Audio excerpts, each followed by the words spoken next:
probably been studying my work, some of you, and you know who I am and all of that. So let me start at the beginning.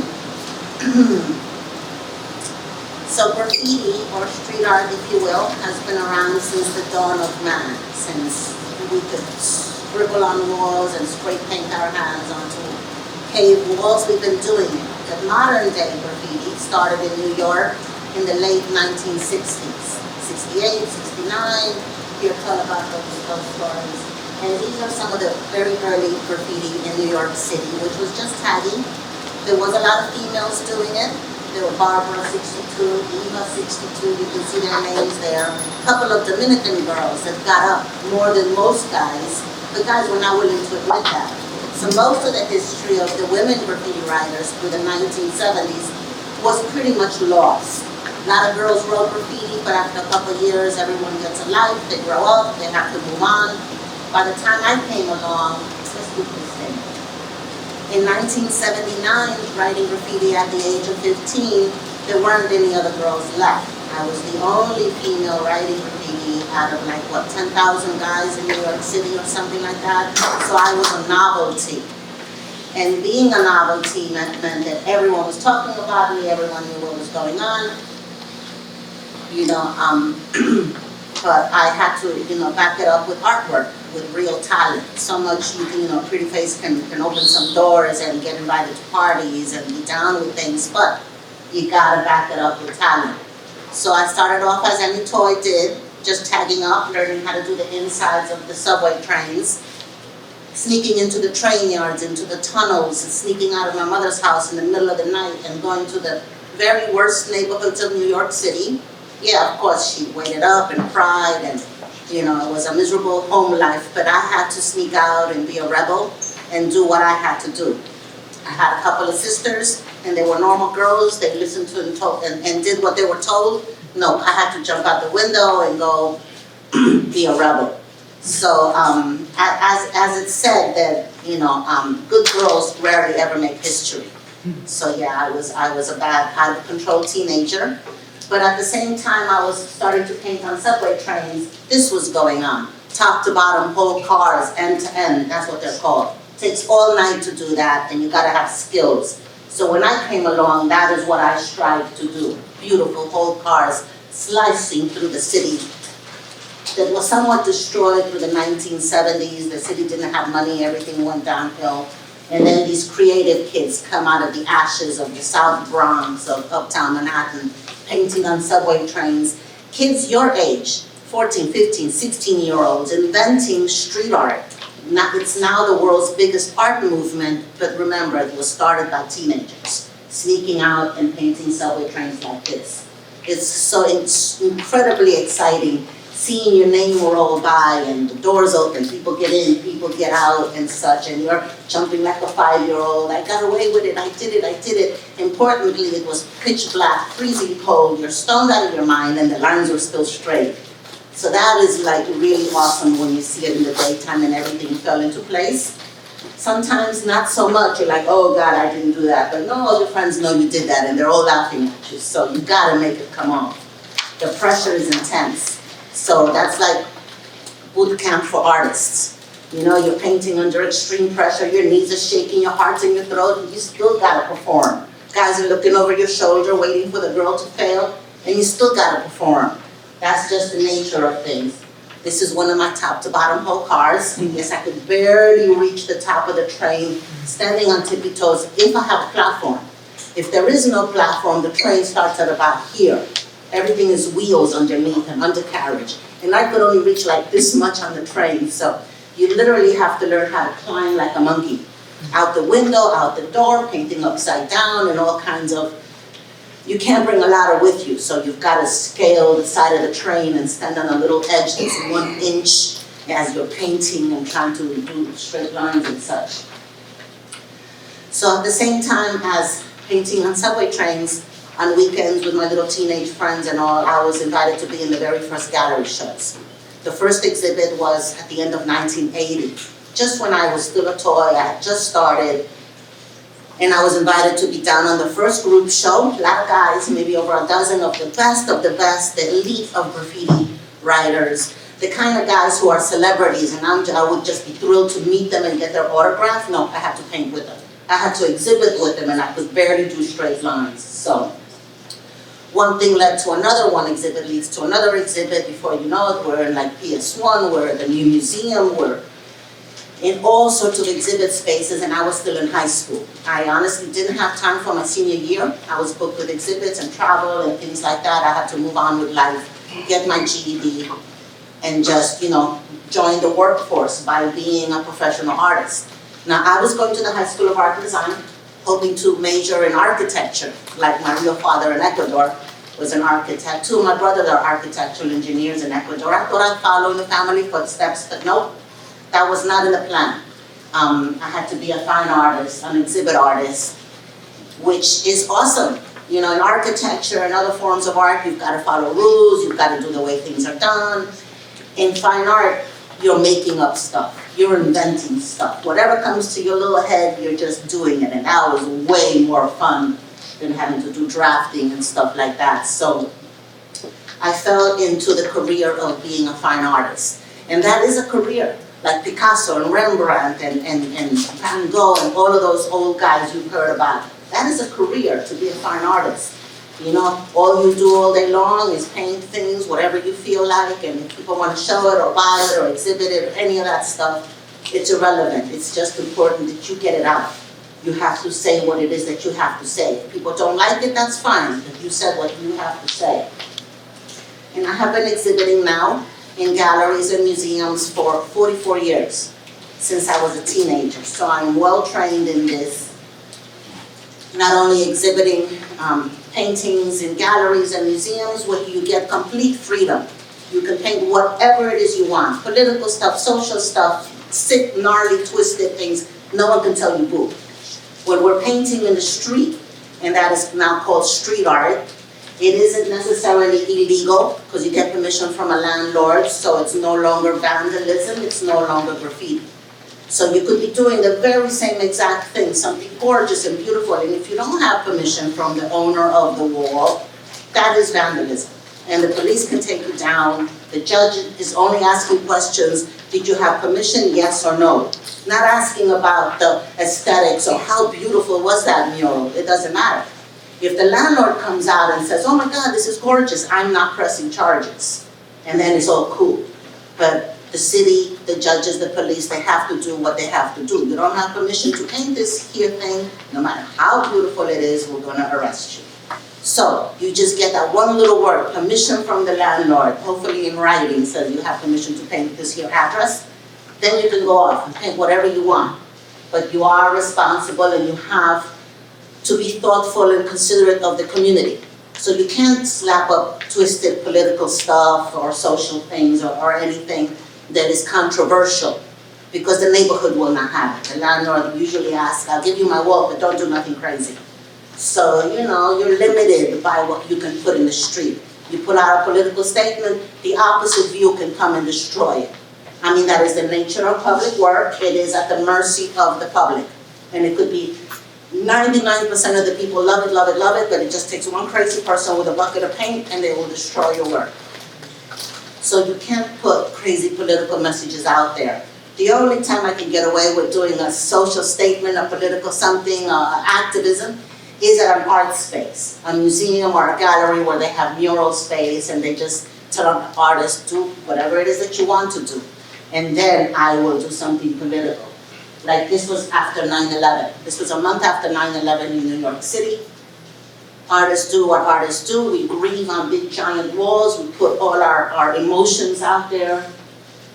This was my first mural funded by New York City, the Queens Council on the Arts. I submitted for the wall, sending in press that says I'm a graffiti writer. I was not hiding any of that. I'm a graffiti writer. I'm a good girl of graffiti now. And they gave me all this money to paint these big walls. And that was the start of getting grants and funding from the city to do what I want to do. You have to be, see, that's one of my political walls there. And the little monkey there looked like George Bush, one of our old presidents. The police rode up twice asking about the anti-government propaganda. I was like, well, thank you for coming, but this is still a free country and we can do what it is that we want to do. So they had to go away, the police. But people were complaining about slightly naked chick and all of that. And they thought that a guy did that, but nope, it was me, it was a woman. I did the Statue of Liberty, and the title of that piece was Lady Liberty is Bush's Whore. So, the title, the imagery, the symbolism says everything, and that was at an art space where I got to do that crazy stuff, not just out in the street, regular life. So it's been pretty amazing being an artist. I get to travel all over the world. I get to hang out with celebrities. I make my own hours. I've got assistants to help me do what it is that I do. What I love to do the most is paint murals with teenagers like you guys. So I get an art education grant and I paint with kids. Big, giant walls, 3 times your height, set in the middle of the neighborhood. And I make the kids draw their own work. No one is drawing my work. I don't impose my work on you guys, but I insist. You guys pick a theme, you guys draw the stuff up, and I'm going to just help you put it up onto the wall. And kids love to paint big, love to paint colorful. They don't like to run from the police nearly as much as we did. So, to different generations now. And as a business, I do interior murals. So, gotta be like 30 years ago or so. I married a notorious graffiti writer 30 years ago, and he became my partner. As a Latina woman, I wasn't getting paid nearly as much as a white guy that I married with the blue eyes. When he asks for thousands and thousands of dollars, he gets it, because he's a white guy. Me, not so much. So we have to play our role. This is what this country is made of. White people run it, so, gotta push that forward and play the game the way it's, played. I can't, get a job or go for a commission and they start complaining that you're not paying me much because I'm a Latina woman. You don't complain, you don't say anything negative, you just push the white guy forward. He asks for thousands of dollars and we get it immediately, no problem. So that's the way the game is played. I have been looking for a partner for a while and I got lucky, so he is my executive assistant and partner, and I hire some handful of young people that help me do creative work and help me with business. Now, art is half talent, half business. Some artists who can't make it and don't succeed in art is because they can't handle the business. Half of your brain is doing creative, the other half is supposed to be doing business. And when you can't do that or don't want to do that, you gotta hire someone to do that. You can't be a successful artist and do it all. So when you get overwhelmed with work, you need assistance. Now, this was the Maury Povich show. I painted with 3 out-of-control teenage girls. So giving them a little bit of empowerment, whatever works. If painting and doing big murals with teenagers who have never gotten a word of approval in their entire lives, and then they get it. So you guys can see the broad range of my work, from trains to exhibits and paintings in galleries, to commission murals inside businesses, nightclubs, restaurants, and such. And we do charge an arm and a leg for doing interiors. Now, they don't ask if I have a master's degree in a university. They don't ask how many trains I painted. That's irrelevant for doing an interior mural job. They just need good recommendation. They know you're going to, kick ass. You're going to do a good job. The budget is right. The time span that you're given is all correct. You're going to meet your deadlines. They'll over the business as scheduled. That's all that matters. They're not asking for a master's degree. They're not asking. I also don't tell them that my paintings are sitting inside the Museum of Modern Art or the Whitney or any of the big, amazing museums around the world, because that kind of scares them and thinks that the prices are going to be too high. I also don't tell them I was a graffiti writer and painted subway trains, because that's going to lower my prices. They'll think I'm from the ghetto, from the street, and I don't deserve to be paid that much. So none of that is relevant. They just know my previous work, amazing stuff that I've done. I get commissions, everything from the Denver Botanical Gardens. I painted these pieces for the Botanical Gardens. I get to do collaborations with like Louis Vuitton, and I get to design like perfume bottles for Lancôme and all kinds of amazing, amazing things I never imagined that I would ever do.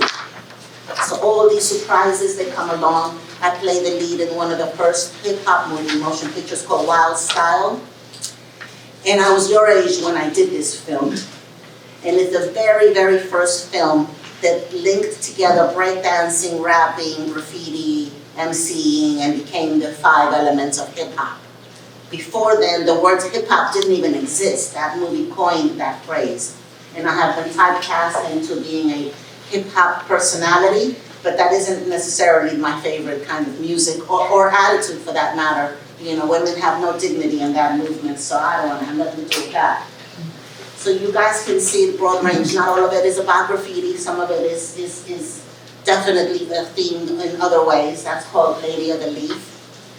The colors are there, the booming, loud colors, the presence is bold and screams to be looked at. And some of the stuff that I've done in graffiti, I've now elaborated it much more. That's like a three-dimensional building, but it still says pink. This wall is painted in Brooklyn. During COVID, I lost that. Somebody dissed that wall, and I'm not gonna go back to fix that. That's that. This was painted for, what is that woman's name? Rachel Ray's show, yes, that it is there. This was painted inside of a university, which is why there's like the naked chick and all kinds of sick-looking stuff up there. I can get away with that, painting inside of a university, because they give me free reign. They trust me to do something. And of course, it can't just be decorative. It's got to be powerful. It's got to make a statement. And right now, you know, we're feeling the women's movement that needs a little bit of a boost.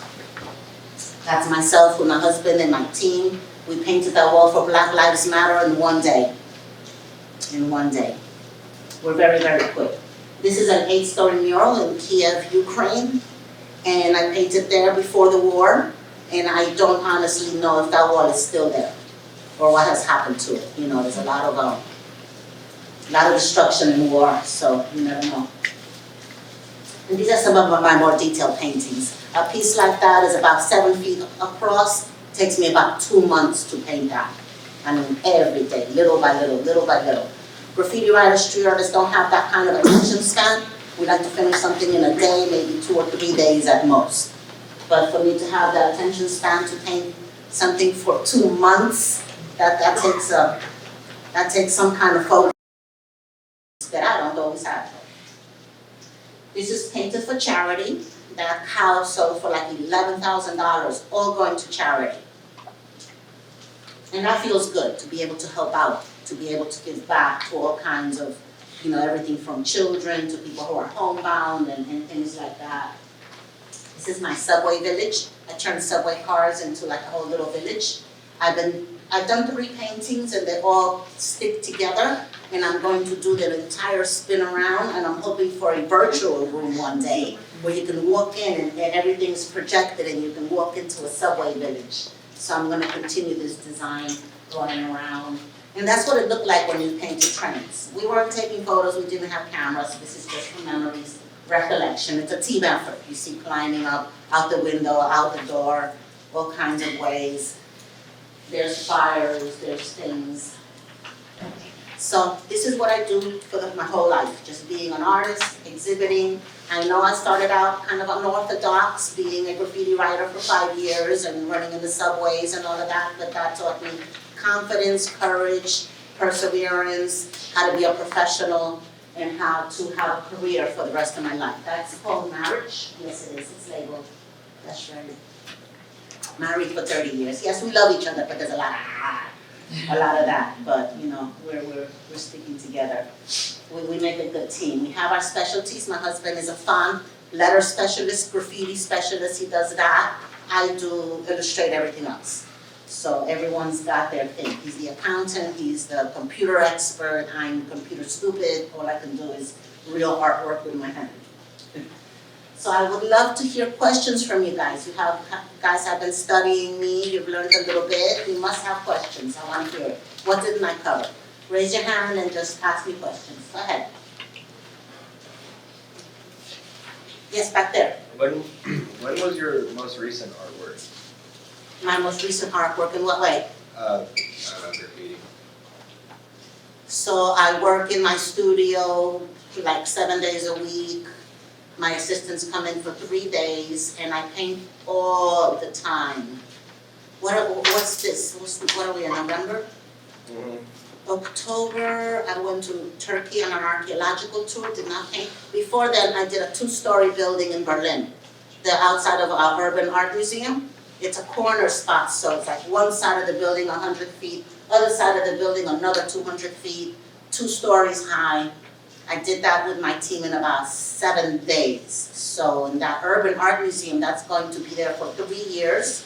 I did a laying down brick woman with little buildings nestled by her belly and stuff. It's called Love Letters to the City. So I felt that laying down brick woman, I do a series of brick people, was perfect for this museum. So we had lifts. Berlin is as big a city as New York and loud and crazy. And an elevator train was going right by there, so it gets to see my big giant wall.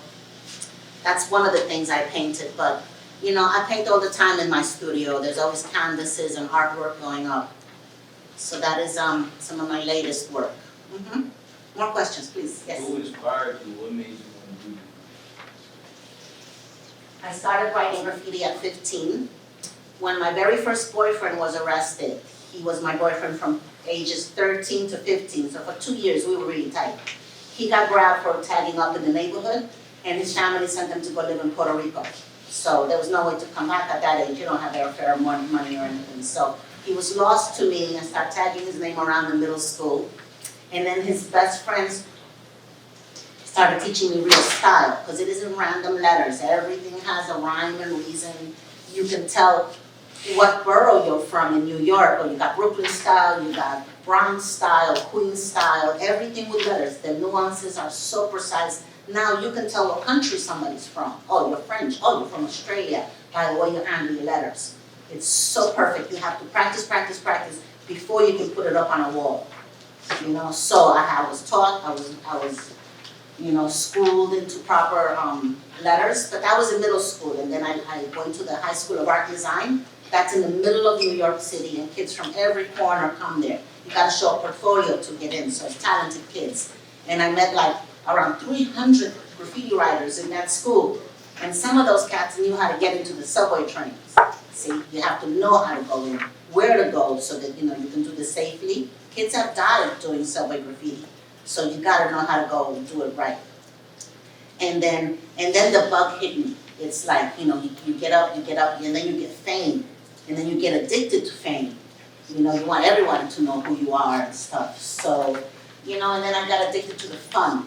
It's extremely thrilling and exciting, and conquering new worlds and being able to, it's like going out and slaying the dragon, being St. George. Sometimes, you know, you slay the dragon, sometimes the dragon slays you. So the challenge is out there, sneaking out and doing adventurous things. All kids like to do that, you know? So that got addicted. And then I started selling paintings and got a big fat bank account. That's even more addictive, having money, having freedom, having independence. I had a big bank account. I squandered it on my friends and travel and other things that teenagers find interesting. You know, I had money. Shoot, that was fun. So, you know, I kept it going. Didn't know it was going to fall into a career. I was being told, we were being told in the art that, you know, the art market is very fickle. They'll change their mind. It's hot one minute, it's not hot next. So, you know, ride it out while you can. Paintings are selling, making loads of money, but this could end. You will have to get a real job. So we were always thinking that, you know, yeah, it's fun while it lasts. The galleries and everything selling real fast, but we might have to get a real job. And that never happened. I never ever had a real job or worked for anyone. I've been an artist my whole life. So that's how it started. Some really, really cute boy, because cute boys are nothing but trouble. Other questions? So what's your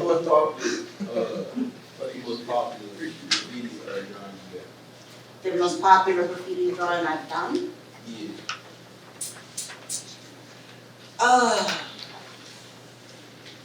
That's hard to say. I don't know. Recently, I did like 2 months ago or so, I did a tag on a freight train, and that has gone viral. So just my plain old tag, and I do a Queen style. And I did that on a freight car. Some girls forced me to do it. Anyway, that has gone viral, so that's probably been my most popular thing to date, just keeping it real, doing something illegal on a freight car. You know, it was part of a festival. It was set in a freight yard, and the police were going back and forth, and everyone's painting the freight, so I guess it was fine. So I did a nice big fat tag, but you know, just the whole my whole body of work and inspiration that I have for people. They look at me as a role model, as an example, as an empowerment for other females and such. So, you know, all of that body of work is probably it, not just one particular piece. Sure. Yes. Questions, guys? Someone's got to have questions. I was gonna ask. Yes. So nowadays, the students are used to the word viral. So compare like the beginning of your career, your art, to now, to how has that changed as far as like how did things go viral? Well, or how did the word get out, or how did the popularity like start for your different pieces then compared to now? So the reason we painted on the subway trains, because that is the bloodstream of New York. These are canvases that are rolling by and they go all over the city. You didn't have to go to one particular spot to see it, but they roll by you. And what we did, what graffiti writers would do, we would do benching. You'd sit at a particular train station, there's a few, and you just watch the trains go by, and everyone's sitting there as a group, giving critiques, commentary, laughing loudly at stuff, or just applauding when something goes by nice. Or even worse, you see your rivals' work go by, and you're like, oh, we have to do better. And rivalries is what made it better. So that was underground fame. Everyone in the city knew who you were and such, but what about above ground?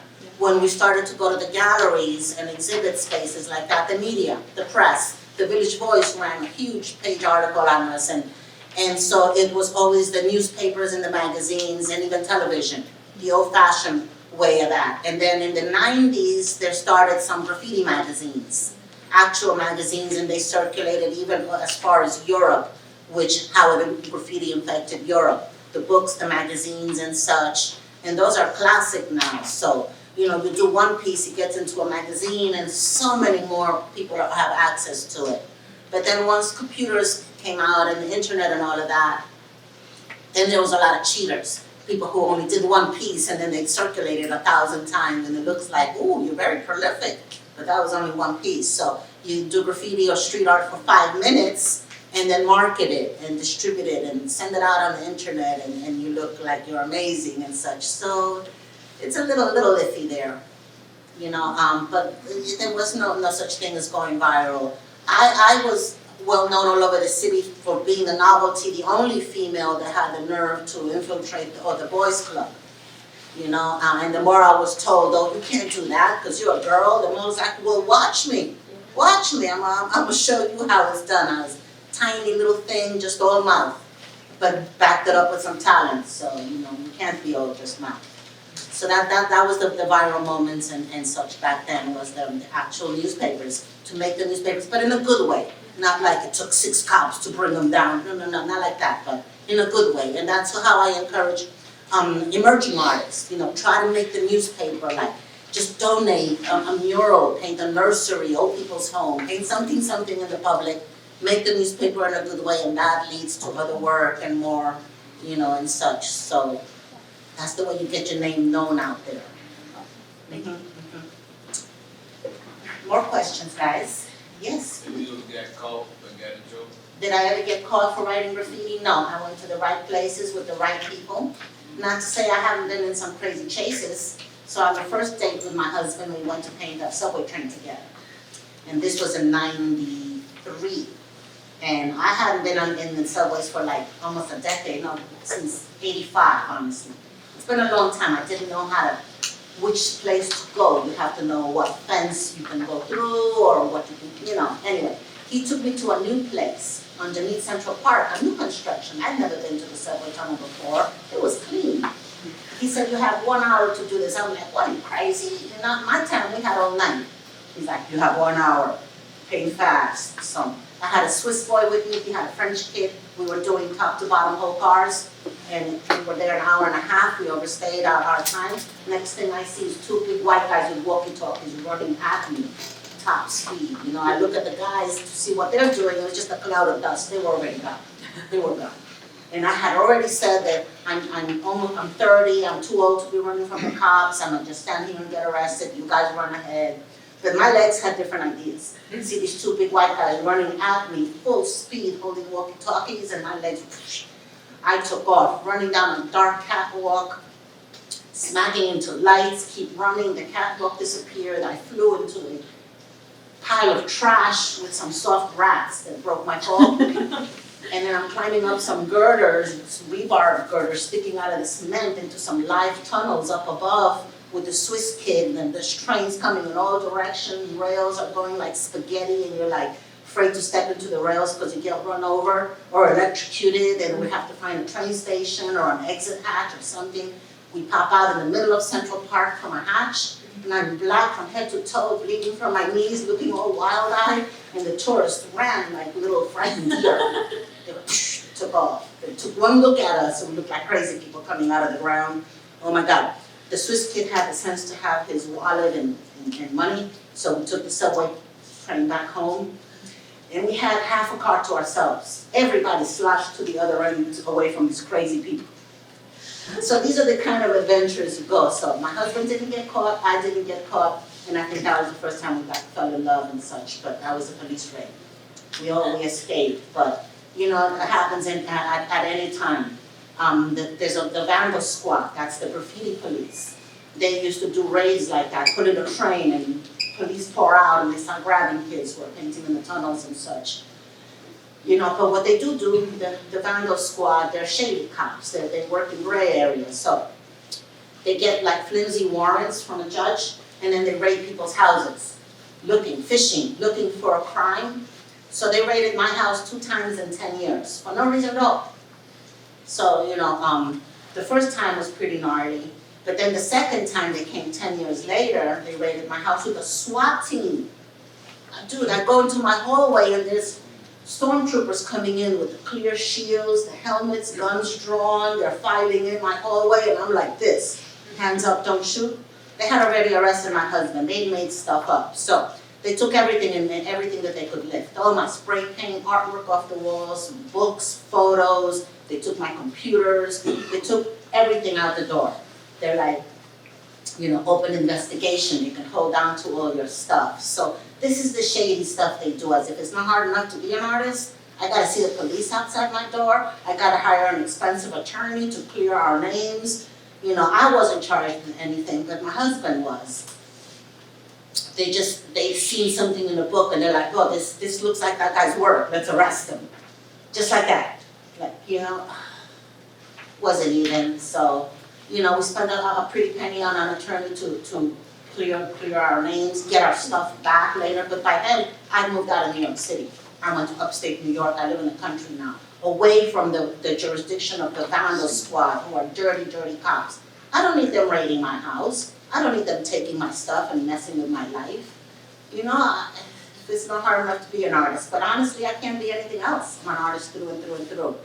And the police, I'm not gonna let them crush me or stop me. I mean, we came across those guys like more than 20 years ago as we're painting big giant murals in the middle of Brooklyn. We've got scaffolding, ladders, a bunch of artists out there. And the vandal squad right up is like, do you have permission for this? We're in broad daylight with scaffolding. You think we don't have permission for this? What, are you kidding me? So then they go inside to the landlord and complain to the landlord. This is the police telling the landlord, you better get rid of that nonsense that's outside. We don't like it. And we were happy that this landlord was an ex-Marine. And he's like, well, I happen to love my murals, get out. And he threw the police the hell out. But they could also mess with you. They'll get the fire department, they'll get the sidewalk inspector, everybody to give the building owner fines. You know, the fire department comes in, oh, there's some fire hazards here, and gives you a fine. And then the sidewalk's a little crack, gives you a fine. And see, there's ways the city can mess with you and try to crush the graffiti that's out there, because we're painting a 2-story mural and we're inspiring people. So the vandal squad literally said, we want you to stop this because you're inspiring people. You know, I inspire people to clean up the neighborhood, poets, artists, community folk, photographers, we inspire everyone. And yeah, that's a good thing. And I'm not inspiring vandalism, I'm inspiring artists, you know, collect a few paintings worthwhile, not just tag up.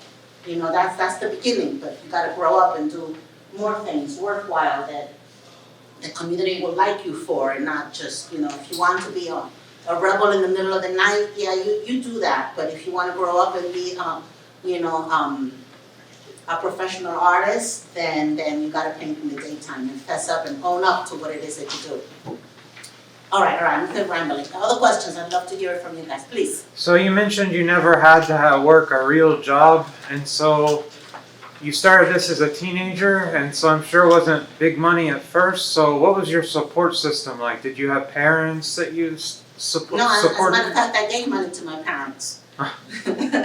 So how did you? I've always had money, I've always been selling paintings, I've always had work. Now, in the late 80s, the sales slowed down a little bit, so I started taking in commissions. So mural commissions in restaurants, nightclubs, all kinds of businesses. Everything from floor finishes, like marbleizing with a sea sponge textures. You guys know, what that. It wasn't glamorous, but I paid off a 30-year mortgage in 15 years. So I trained a team. My husband, again, my executive assistant, and we take all kinds of commissions. And the commissions just keep coming and coming. I work for months on end with no days off and stuff. And I still do that now. I hardly ever take any time off. The projects, the exhibits, it just keeps snowballing. Once you have a good reputation, a solid reputation for being an honest artist that keeps their word, because artists historically have been very fluffy and hard to pin down for anything professional. I have an impeccable reputation for meeting my deadlines and doing what it is that I promised. So word gets out, people recommend, everything from galleries to restaurants and nightclubs and such. And I'm known as just Sandra the artist by my real name. They don't even know me as Lady Pink or anything else. And they just get recommendations, and one job leads to another. And so, I've always been an artist, but you gotta hustle, and bust your butt in order to do it. So the alternative is watching people. Some artists don't have the cojones or the stamina or the courage to fly by the seat of their pants and their talent. And they gotta have a steady job. They gotta have a 9 to 5, steady paycheck every week. They just can't live with that fear of not knowing when the next money's coming in. So, there are some artists like that, but what a real job will do to an artist, a 9 to 5, it'll crush your spirit. It'll crush your spirit so much that you don't even want to create art anymore, and I've seen that happen. It's sad. So that's how I've supported myself. And I made my husband quit his job as an assistant to some person in the city so that he could work with me full time, because he was also an artist through and through and through. Yes, he was a graffiti bomber and all of that, but I could see the artist in him, the free spirit and all of that. So I made him quit his job, and he's been working with me forever. So for 5 years, though, he did go and drive subway trains. He got hired as a train operator. I'd forgotten that years before he'd taken a test for it. And they called him up for it, and I was like, you're gonna be a what? So he got an actual card that allowed him to go into the train tunnels and train yards legally. Oh my goodness. But it only took 5 years for the Vandal Squad to find out he was driving trains.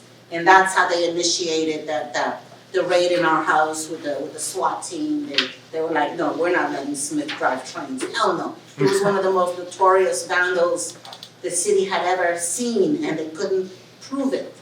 But they knew.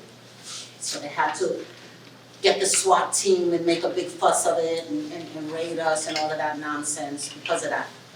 So then they fired him from being a train driver. But it was good because he was turning into a horrible, angry zombie, working 9 to 5, and he couldn't come out and play with the other reindeer or anything and paint with us or travel with us. For 5 years, he turned into a horrible, horrible person. And when that was over, thank God he got fired for all of that. And then now he's back to his normal, grumpy self, so that I love. He's fine, but it will destroy an artist having a 9 to 5, I'm sorry. Yeah.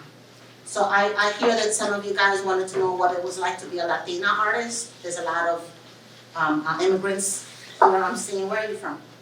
Family. Guatemala.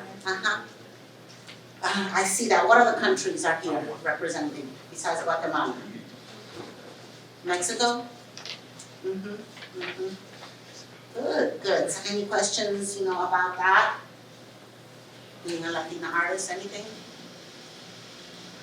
Because I'm not exactly sure what that means. Honestly, I've been in this country for 52 years, I've assimilated into the American culture, and I don't really identify as a Latina unless somebody tells me so and reminds me so. I don't identify as a girl leader unless someone reminds me, oh, you're a female. Oh, what does that got to do with anything? You know, now guys and girls paint the same. When you see a big mural out on the street, you can't tell if it's a guy or a girl that did it. You know, girls have no fear of scale, no fear of painting out in the street. There's a lot of courage now. The women from my generation, bunch of sissy girls, cowards, I tell you. But now they're making girls a lot stronger, a lot braver. I started seeing them in the 90s, coming out and painting big walls and carrying scaffolding pieces like this. I'm like, these ladies are Amazons. Oh my God, they're amazing. But being Latina hasn't really, you know, affected me much, except for the part when I said that I wasn't getting paid nearly as much, so I had to push the white guy up front. That is one thing, but in the world of fine arts, the value of your paintings continue going up and such, so I can command some pretty high prices, more than any emerging artist just coming out and such, and you gotta pay attention to that. So sometimes being a Latina who works my way, I'm chosen to do. I just did something for JCPenney, the Hispanic Heritage Month. I did a beautiful painting for that, and you know, they picked me for this because I am Latina. That will open some doors. And initially, the graffiti movement was about 80–90% minorities when it started. So being Latina opened a lot of doors for me. Being white didn't help me. That did not help me very much. But you know, there are some advantages to that. But otherwise, I don't really see too much of a difference, you know, in what's going on in the arts. Yes. Questions, guys. You gotta have questions. You've been studying my work. You gotta be asking stuff. Yes. So, tenemos muchos estudiantes aquí que trabajan o que tienen que trabajar. So, what would you say to those students that want to work, but also that have to work, but also need to be, that want to be creative outside of it? Like how they make time to do So some of your students, you have like after school work and you gotta work to help the families out. Yeah, I hear that.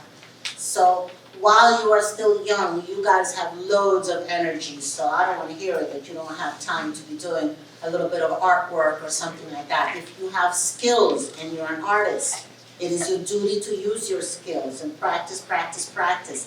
Dance, visual arts, music, any of that. Practice, practice, practice. And then you've got to use your skills later on somehow. So go to college, you know, study what it is that you need to study. You are not ordinary. If you were born with art talent, you've got superpowers. And it would be, you know, sacrilege to squander that. So if you can draw, if you can paint, you can dance, you got to do it. So find a little time, find a little energy. If you're an artist, you got to have a painting going all the time. Put an hour into it every day. Put an hour into, put away that social media, you know, and focus on your art. Because it really, really does matter, even at this age. I started at this age, and I'm a successful artist now. Because, you know, I had a passion for it. And nothing could stop me. So if you have a passion for something, whatever it may be, skateboarding, you know, drawing, fashion, whatever it is that you like, you jump into it, you know, full throttle. And then get yourself into a nice art college that can hone your skills, and then you can be a success. But if you've got talent, you're not ordinary. And don't ever try to be ordinary. You were born an artist, which is superpowers, really. And now I've been using my superpowers for good, not for evil anymore. And you've got a nice big collection of stuff there, and that's my Supreme collection. So it's good to stay relevant with companies, you know, once in a while. So this particular painting I did back in 1985, and Keith Haring had bought that. You guys know who Keith Haring is? He passed away in 85 as well. So it's been in his collection the whole time, and then it went up for auction just a couple years ago, and it sold for $167,000. That one painting, you could literally buy a house for that. And that all went to charity. It went to a Boys and Girls Club down in the city. And again, I love nothing more than to be able to help the needy. You know, I didn't see a penny from that sale. Well, the painting didn't belong to me. I belonged to Keith Haring. They auctioned it off. It all went to you know, a nice charity that benefits kids. And that is super awesome. I never imagined that while I was painting subway trains as a kid, that I would be able to, you know, help out, you know, my own city the way that I do. So, well, what time is it? I have no concept of time. It is 10:30. And when is this over? 10:50 or concept. About 20 minutes. Okay, you guys still got more questions to ask, please. Don't be shy. Go ahead. Favorite political topic? I recently had a mural done for Kamala Harris.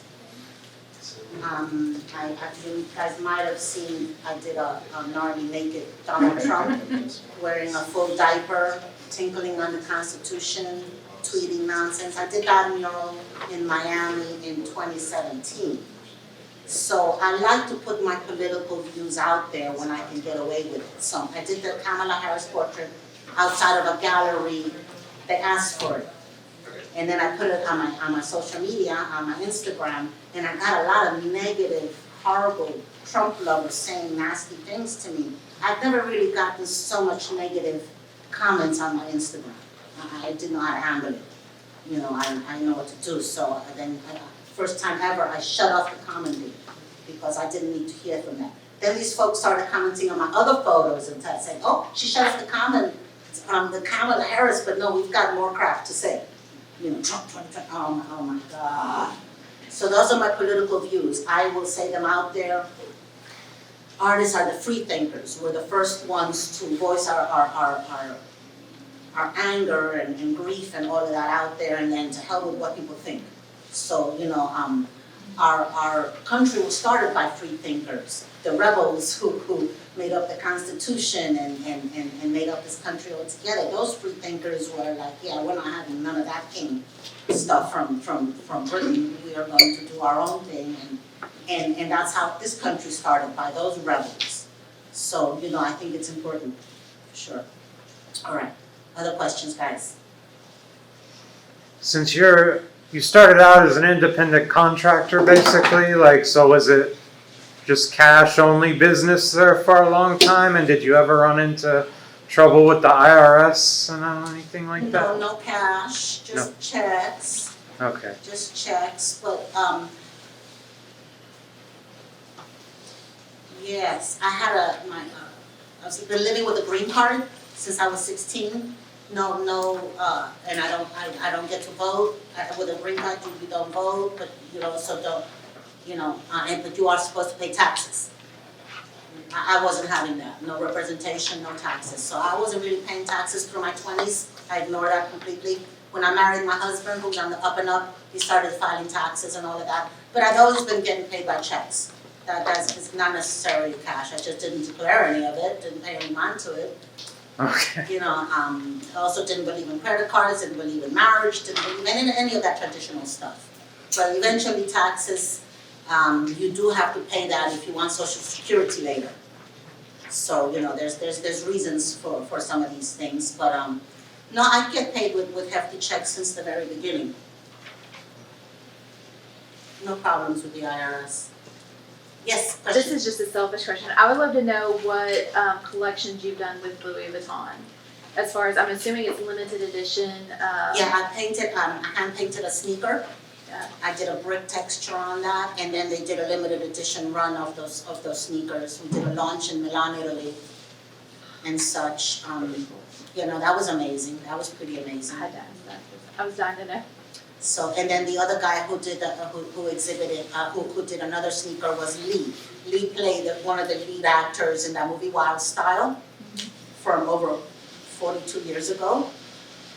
And in that movie, they wrote my love story with Lee's love story. We had a four-year romance, a real romance, and the movie was all, you know, real people, real dancers, real everything stuck into the movie.